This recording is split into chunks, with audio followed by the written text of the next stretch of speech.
What's up, fellow clashers? It's Apollyon here. I'm bringing you another strategy at Town Hall 9, a really strong one that you've seen before. Same as in Town Hall 9, it's the bitch, the witch slap, the GoBoWiWi with witches and bowlers at the corners and in the core. What you want to do is, just like you do at Town Hall 9, have your group of witches and bowlers on each of the corners, and then funnel your golem and the rest of the bowlers up through the core with some jumps, rage, and heal. And we're going to look at a couple different variations, a couple different troop compositions. And here we go, starting with the witches and bowlers at the 3 o'clock. Using healers with that group, because you see the wizard towers up top there, they will shred through those bowlers and witches and skellies in no time if they don't have healers.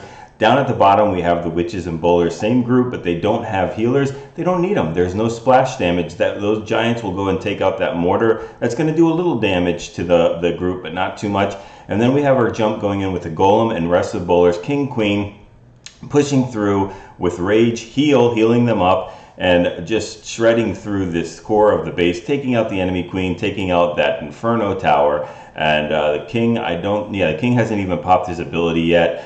We have a bunch of golems going through the core. We used our last rage, and look at the group of witches and bowlers up at that top corner of the base. They're still going super strong, pushing through. King did need to use his ability towards that inferno tower, but this base is almost completely wrecked at this point. We have a queen with full health and ability. And we have a bunch of bowlers and witches still up at the top. Now, if they did not have those healers behind them, that giant bomb would have taken them out, and that would have been the end of that push up at top. But we have very few defenses. We've got a bunch of bowlers going through the core. They're going to take out this point defense with absolutely no problem. We still have a queen with full health, and she only has to contend with a splash damage and a point defense, and now she's got to contend with absolutely nothing. So we can swag the ability if we wanted to. It's just about cleanup. We still have the healers up. We still have a few witches and bowlers. It's over at this point. So we're going to look at another one. Very similar composition. I think we go a little heavier with bowlers. We had 18 in this particular one. We'll go look at another one with just 2 healers, and we'll look at what their composition is. So they have a lot more bowlers, 14 bowlers, and I think 5 in the CC. So we're talking 19 at this point. But we even go stronger with the witches too. Instead of 6 witches, we're using 8 of them. So same concept, using the group of witches and bowlers up at each of the corners here, getting that nice funnel, dropping the golem down. Not too many point defenses that are going to be on top of it immediately. We've got the healers down at the group at 9 o'clock because again, they've got the wizard tower and the mortar all going in and focusing on them. Now, those skellies are going to do a nice distraction for that inferno tower, just buying some time. We're seeing this CC come up quite a bit with the dragons and loons. It's really good for the falcon, which I'll show in another video. But everything's coming in through the core. There is a lot that are going down through that 7 o'clock area. But we've got healers behind them, so there's absolutely no problem. They don't even need to worry about running into any giant bombs or anything like that. Both inferno towers are down.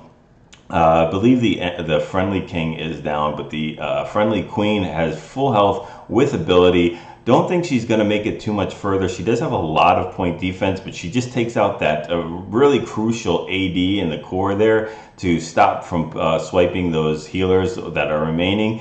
And I think we've already popped the ability.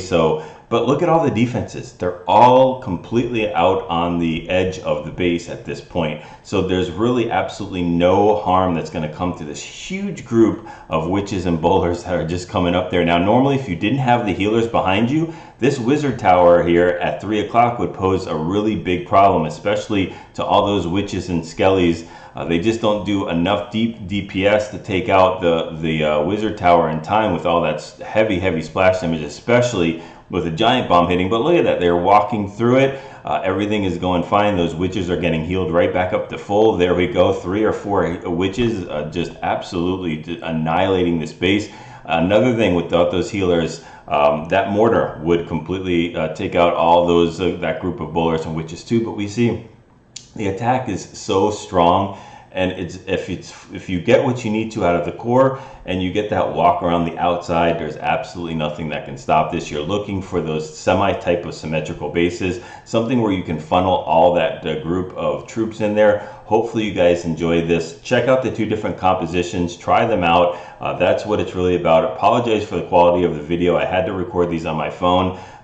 Otherwise I would have lost them, but go ahead and practice these, get those 6-star clan wars and practice those 3-star attacks.